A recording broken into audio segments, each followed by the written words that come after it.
से पहले हमारी ज़िंदगी केवल खेती बाड़ी तक सीमित थी, पशुपालन तक सीमित थी और हम लोगों को ये जानकारी नहीं थी कि हमने बाहर की कुछ और भी दुनिया है। हमें केवल ये था कि बस अपने गांव में हमने खेती बाड़ी करनी है और गाय भैंस ही पालने हैं। हमारी ज़िंदगी यहीं तक। पहले एनआरएल में जुड़ने से पहले हमको ये था कि हमारी कोई पहचान भी नहीं थी और ना ही हमारे पास कोई वैसा काम था कि जो हम अपना काम करके अपनी कोई पहचान बना पाएँ। हमारे पास ये सब कुछ। आज मैं IPRP हूँ और मेरे पास 2 क्लस्टर हैं, 2 न्याय पंचायत हैं। 2 न्याय पंचायत में मेरे पास हैं 32 ग्राम सभाएं हैं मेरे पास। इनमें मैं एनआरएल का काम देखती हूँ।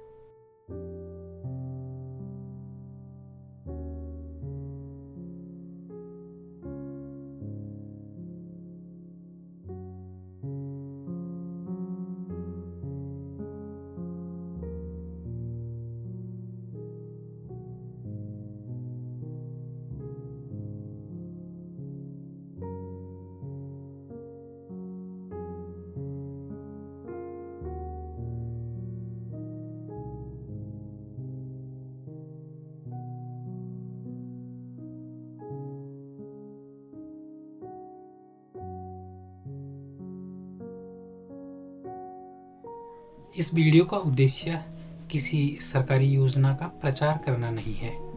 ये गाँव में महिलाओं की वास्तविक स्थिति के बारे में है, जिन्होंने थोड़े से प्रयास द्वारा अपने आर्थिक स्थिति को थोड़ा सा सुधारा हुआ है या फिर आत्मनिर्भर बनने की दिशा में एक कदम बढ़ाया है और उस दिशा में वो सफल भी हुई हैं।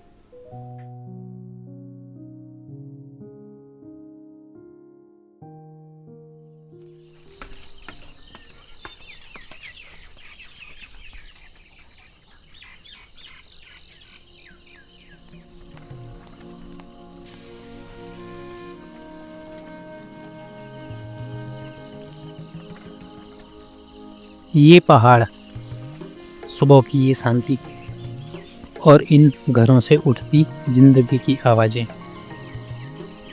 लेकिन इस खूबसूरती के पीछे एक खामोशी भी है।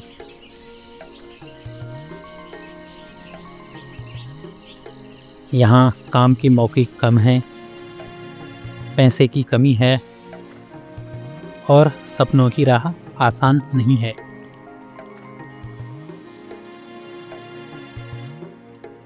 कई सालों तक यहाँ की महिलाएं घरों तक ही सीमित रही। मेहनत की, लेकिन पहचान नहीं मिली। हौसले थे, लेकिन रास्ते नहीं थे।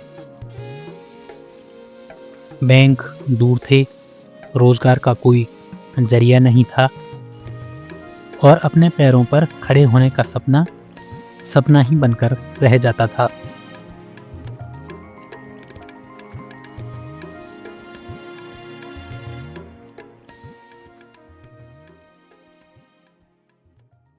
लेकिन एक दिन कुछ महिलाएं इकट्ठा हुई। एक छोटी सी बैठक, एक बातचीत और एक छोटी सी बचत। ना किसी को बड़ा बिजनेस आता था, ना पैसे थे, बस एक चीज़ थी, भरोसा। यहीं से शुरू हुआ एक सफ़र। ये कहानी है उत्तराखंड के चमोली ज़िले में रहने वाली महिलाओं की, जिन्होंने स्वयं सहायता समूहों के माध्यम से एक छोटे से प्रयास से अपने सपनों को आकार देने का प्रयास किया और वर्तमान समय में अपने निजी जीवन में गाँव में रहते हुए भी काफ़ी सकारात्मक बदलाव किए और आत्मनिर्भर बनने का एक सफ़र तय किया। की सेक्स सूची द्वारा गरीब लोगों को पहचान करके उन लोगों को 5-5, 6-6 महिलाओं को एक समूह बढ़ाएगा और उन्होंने जो गरीबी से उठना है वो उन्होंने बड़ा बताएगा कि तुम लोग समूह बढ़े के क्या क्या कर सकना। समूह बढ़ा अपनी बचत अपने। एनआरएलएम से पहले आपकी ज़िंदगी कैसी थी? एनआरएल से पहले हमारी ज़िंदगी केवल खेती बाड़ी तक सीमित थी, पशुपालन तक सीमित थी और हम लोगों को ये जानकारी नहीं थी कि हमने बाहर की कुछ और भी दुनिया है। हमें केवल ये था कि बस अपने गांव में हमने खेती बाड़ी करनी है और गाय भैंसी पालने हैं। हमारी ज़िंदगी यहीं तक सीमित थी। इससे पहले एनआरएलएम में जुड़ने से पहले हमको ये था कि हमारी कोई पहचान भी नहीं थी और ना ही हमारे पास कोई वैसा काम था कि जो हम अपना काम करके अपनी कोई पहचान बना पाएँ। हमारे पास ऐसा कुछ काम नहीं था। बैंक या पैसों से जुड़ा कोई भय था? हाँ, बहुत ज़्यादा था। बैंक नहीं जा पाते थे हम लोग, बैंक की जानकारी नहीं थी, हमारे खाते भी नहीं थे उससे पहले। उस एनआरएलएम में जुड़ने के बाद हमने जो सरकार ने जो एक योजना आई थी, जो जन धन योजना, जो जीरो बैलेंस पे खाता खोलना था, उसी समय हमने अपना खाता खोला। उसके बाद जो एनआरएलएम में जुड़ने के बाद फिर अपने खाते और एसएचजी के खाते खोले। आपने एसएचजी से जुड़ने का फैसला कैसे लिया? ऐसे जो हमारी सीआरपी टीम आई थी, ब्लॉक के द्वारा जो सीआरपी टीम मंगाई गई थी तेलंगाना से, हमारी सीआरपी दीदियाँ थी जो वो आई थी, 4 लोगों की टीम रहती थी। तो वो गांव में आए, उन्होंने बताया, हमने समूह के बारे में बताया और हमको समूह से जुड़ने के लिए प्रेरित किया। पहले दिन कोई डर या कोई संकोच था समूह से जुड़ने के लिए? हाँ, संकोच था कि समूह बना रहे हैं तो क्या है, अगर हम ये बोल रहे हैं, हम बचत करने के लिए बोल रहे हैं, तो हम बचत करेंगे तो हमारा पैसा पता नहीं ये खा जाएंगे या कुछ, हमें कुछ नॉलेज था नहीं इस बारे में। तो हमने सोचा हम पैसे जमा करेंगे, खाते में जमा करेंगे, ये लोग शायद निकाल देंगे उनको। परिवार ने प्रारंभ में क्या कहा? परिवार में तो वैसे तो ठीक ही था, सभी बड़े लोग हमारे ठीक ही थे, समझदार थे, पढ़े लिखे थे, उन्होंने तो कोई वो नहीं किया। लेकिन बहुत सारी महिलाएं ऐसी है कि जिन्होंने घर से उनको सपोर्ट नहीं था कि समूह में जुड़ने के लिए। आज मैं IPRP हूँ और मेरे पास 2 क्लस्टर हैं, 2 न्याय पंचायत हैं। 2 न्याय पंचायत में मेरे पास हैं 32 ग्राम सभाएँ हैं मेरे पास। इनमें मैं एनआरएलएम का काम देखती हूँ। समूह के पहले दिन जुड़ने से लेके और यहाँ तक पहुँचने तक आपने किन किन पदों से गुजरते हुए आप यहाँ तक पहुँची हैं? ज़रा अपनी जर्नी बताएंगी थोड़ी। हाँ, सर्वप्रथम तो जब एनआरएलएम में जुड़े थे तो हमें ऐसी जानकारी नहीं थी। तो हमें जो तेलंगाना वाली सीआरपी टीम आई थी तो उन्होंने बताया था कि आप में एक एक्टिव वुमेन बनेगी। तो एक्टिव वुमेन में मेरा नाम गया। एक्टिव वुमेन के साथ साथ मैं रजिस्टर मेंटेन करती थी, समूह के रजिस्टर मेंटेन करती थी। उसके बाद ग्राम संगठन के रजिस्टर मेंटेन करती थी। उसके बाद एक्टिव वुमेन के बाद मुझे सीआरपी की ट्रेनिंग में भेजा गया रुद्रपुर में। हमने 6 दिन की सीआरपी की ट्रेनिंग ली। उसके बाद मैंने सीआरपी बनने के बाद मैंने ग्राम संगठनों के गठन के लिए हम ग्राम पंचायतों में गए, ग्राम संगठन। उसके बाद बुक कीपिंग की हमने ट्रेनिंग ली, रुद्रपुर में ली बुक कीपिंग की ट्रेनिंग। उसके बाद सीनियर सीआरपी की ट्रेनिंग ली। सीनियर सीआरपी के बाद हमने IPRP की वो पेपर हुए थे, पेपर और इंटरव्यू हुआ था, तो उसमें हमने भी भाग लिया था। हमने भी उसमें पेपर दिए थे, इंटरव्यू में गए थे, तो उसमें हमारा सिलेक्शन हो गया था। खुशी होती है, अपनी कमाई तो अपनी कमाई होती है, उसके लिए हमने इतने उत्साह किया, वो पूरा ऐसे उड़ाया हमने। वो अपनी कमाई की जो 1 रुपया भी होता है ना, बहुत मायने रखता है कि पैसा क्या चीज़ होती है। वर्तमान में खर्चे कहाँ जा रहे हैं? फ्लिपकार्ट, अमेजोन? हाँ, सब जगह शॉपिंग, ऑनलाइन ऑफलाइन सब ऐसी शॉपिंग होती है कि वर्तमान में आपकी आमदनी से घर में बदलाव आया है? हाँ, काफ़ी कुछ सुधार हुआ है। वित्त संबंधी जो हमारे जो फैसले होते हैं वो कहीं कहीं पे हम खुद ही ले रहे हैं कि चलो हम ये काम हम कर सकते हैं, तो अपना खुद ही अपने पैसों से कर रहे हैं। पहले तो ये था हमें कि बस ये था हमने खेती बाड़ी करनी है, इससे हमारी दुनिया, इससे आगे कुछ नहीं है। और अब ये है कि बहुत कुछ है आगे, जितना कुछ सीखें, जितना कुछ देखें, मतलब कम लगता है कि हम इससे और ज़्यादा सीखें और ज़्यादा कहीं जाएं। ट्रेनिंग लेने के लिए पहले हम ट्रेनिंग में जाते नहीं थे, हमें ये लगता था कि भाई था कि हम कुछ नहीं कर पाएंगे, ये नहीं कर पाएंगे। लेकिन आज की डेट में ये है कि हमें ये है कि कितनी भी ट्रेनिंग में कहाँ बोलो, कि हमें ये रहता कि कौन सी ट्रेनिंग बोले, हम वहाँ के लिए तैयार रहते हैं।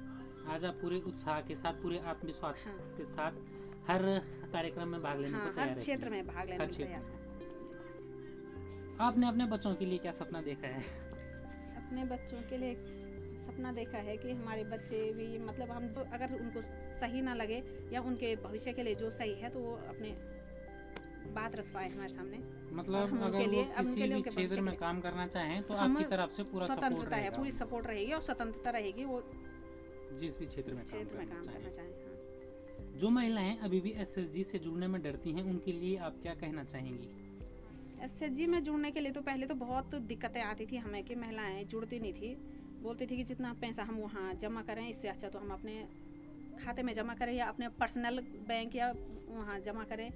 लेकिन आज के समय में एनआरएलएम ने इतना बदलाव कर दिया महिलाओं में, इतने मतलब कि महिलाएं खुद ही आगे आ रही है और अपने खाते वगैरह खोल रही है, बोल रही है और समूह में जुड़ने के लिए बहुत ही इच्छुक है। आज भी सबसे बड़ी मुश्किल क्या है एसएचजी के लिए? मुश्किल ये है कि महिलाओं को थोड़ा ये है कि गांव दूर दराज है, वहाँ से आने के लिए जैसे आजकल ये ग्रामीण क्षेत्रों में जैसे भालुओं का डर है, तो जैसे बैठक बुठक में आने के लिए, क्लस्टर की बैठक में आने के लिए, और जैसे मार्केट दूर होने के कारण लोग थोड़ा ये है कि आने के लिए थोड़ा हिचकिचाहट कर रहे हैं बैठकों में। आज ऐसी कई महिलाएं सिलाई कर रही हैं, दुकान चला रही हैं, खेती से जुड़ रही हैं, अचार निर्माण, जूस निर्माण जैसे छोटे कारोबार चला रही हैं। पशुपालन द्वारा आजीविका के नए रास्ते तलाश रही हैं।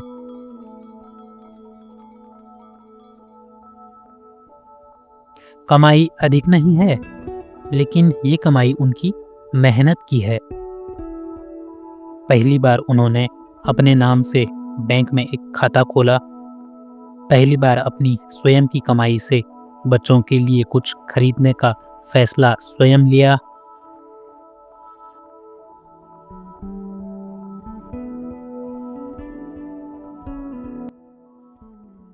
जब समूह की शुरुआत हुई थी उस वक्त महिलाओं को जोड़ना कितना मुश्किल काम था? बहुत ज़्यादा मुश्किल था उस टाइम। तो महिलाएं मीटिंग में तो आई, 2-3 बार ऐसे हंसी मजाक में वो कर दिया कि चलो कोई बात नहीं, थोड़ा मनोरंजन के ही तौर पे, लेकिन जुड़ने के लिए बहुत महिलाएं, बहुत डर था महिलाओं को कि हाँ ये पैसा जमा करने के लिए क्यों बोल। उनको ये जानकारी नहीं थी कि समूह में जुड़ के हमें कितने फंड मिलते हैं। आरएफ का फर्स्ट में आता है उनको 10,000 का आरएफ मिलता है। 10,000 में ये है कि 10,000 में तो उतना बड़ा हम कारोबार हम कर नहीं पाएंगे, लेकिन छोटी मोटी अपनी जैसे सिलाई का किया, किसी ने बुनाई का किया, किसी ने छोटे मोटे अपने उद्यम घर में स्थापित किया। 10,000 निकाल के वो ये था कि रोटेट करना था हमने, चक्र निधि बोलते उसको एक। आज महिलाएं कमाई कर रही हैं। हाँ, अपने अपने लिए महिलाएं थोड़ा बहुत अपने, कोई महिला ज़्यादा कर रही है, कोई नहीं कर रही है, पर लेकिन थोड़ा बहुत अपने खर्चे निकालने के लिए सारी महिलाएं, ये है कि इतना समूह में जुड़ के ये हो गया है कि मतलब हम जैसे चाहे जो खेती भी कर रहे हैं तो वो क्या है, अपने पहाड़ी जो मोटा अनाज है उसको समूह के माध्यम से क्या कर रहे हैं, अपने हमारा जैसे कर्णप्रयाग में आउटलेट है या वहाँ लंगासू में आउटलेट है, तो क्या करते हैं अपने घर का जो मोटा अनाज है जैसे गेहूँ हुआ, झंगोरा हुआ, हमारी दालें, मोटी दालें हुई, तो ये क्या करते हैं समूह के माध्यम से वहाँ आउटलेट तक पहुँचाते हैं। आउटलेट से हमारी वहाँ से जगह जगह पे ये हमारा वो जा रहा है, प्रोडक्ट जाते हैं। काफ़ी टाइम बाद सिलाई करने में, क्योंकि टाइम नहीं लगो समूह काम वजह से मैं टाइम नहीं लगो छो, तो आज मैं थोड़ा टाइम से मैं अपने ये सूट सिली। अब ये मैं थोड़ा पूरा करने रही छू, थोड़ा से बॉर्डर रहे और ये मैं थोड़ा इलास्टिक वगैरह लगने रहे। तो यो सिलाई और बुनाई में समूह में जुड़ने से पहले भी जान छू मैं ये काम, लेकिन आज थोड़ा समूह काम में व्यस्त होना वजह से मैं थोड़ा ये सिलाई बुनाई काम नहीं कर सकूँ। लेकिन अब हम इतनी आत्मनिर्भर हुए कि अगर हम बाई चांस कभी वन में समस्या आएगी तो हम अपना स्किल हम सिलाई बुनाई छे हम अपना ये करके अपना आजीविका बढ़ा सकन और अपने यो रोजगार साधन हम आप छे सीखो तो हम ये काम करके कर सकना काम। बुनाई मशीन भी में तो, लेकिन आजकल में थोड़ा काम ज़्यादा होना ना था तो मैं वो करूँ बुनाई मशीन अभी बन बुनाई मशीन में तो माथी रखी अभी जे दिन अगर उन्हें टाइम लगलो या उतनी आवश्यकता होल तो वो दिन बुनाई भी मैं स्टार्ट कर दिल फिर से।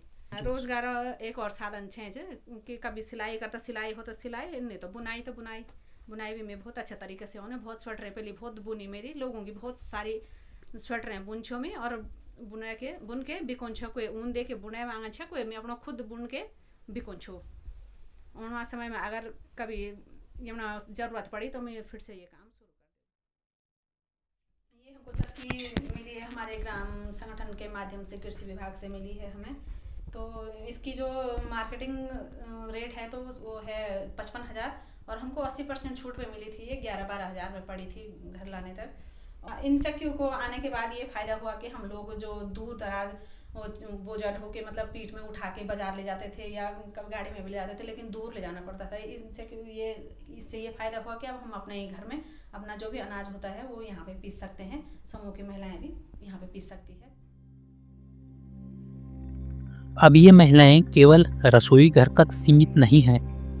अब ये अपने सुनहरे भविष्य का सपना देखने वाली आत्मनिर्भर महिलाएं हैं, जो अपनी मेहनत से ग्रामीण जीवन में रहते हुए भी अपना जीवन स्तर सुधार चुकी हैं। बच्चों और अपने परिवार को एक साथ देखते हुए अपनी दुकान भी चला लेती हैं। अपना जो भी कारोबार उन्होंने शुरू किया है वो भी साथ में कर लेती हैं। बैंक संबंधी कार्य देख लेती हैं, पैसों का लेन देन, लेखा जोखा, रजिस्टर तैयार करना जैसे स्वयं कार्य बिना किसी बाहरी सहायता के कर लेती हैं। जो महिलाएं कभी बोलने में भी डरती थी, आज वो स्वयं अपनी कहानी सुना रही हैं। आज इनका आत्मविश्वास इतना बढ़ चुका है और जहां आत्मविश्वास बढ़ता है वहां जीवन की लगभग आधी समस्याएं समाप्त हो जाती हैं। इनका सपना बड़ा नहीं है, बस इतना है कि बच्चों की पढ़ाई ना रुके, घर का खर्च चलता रहे और आत्मसम्मान बना रहे। जब महिलाएं सशक्त होती हैं तो सिर्फ एक परिवार ही नहीं बल्कि पूरा गांव मजबूत होता है। ये कहानी किसी योजना की नहीं है, ये कहानी है हिम्मत की, एकजुटता की और आत्मनिर्भरता की। पहाड़ों में बदलाव की आवाज़ धीमी है लेकिन बहुत गहरी है। भविष्य में इनके सकारात्मक परिणाम आपको देखने को मिलेंगे।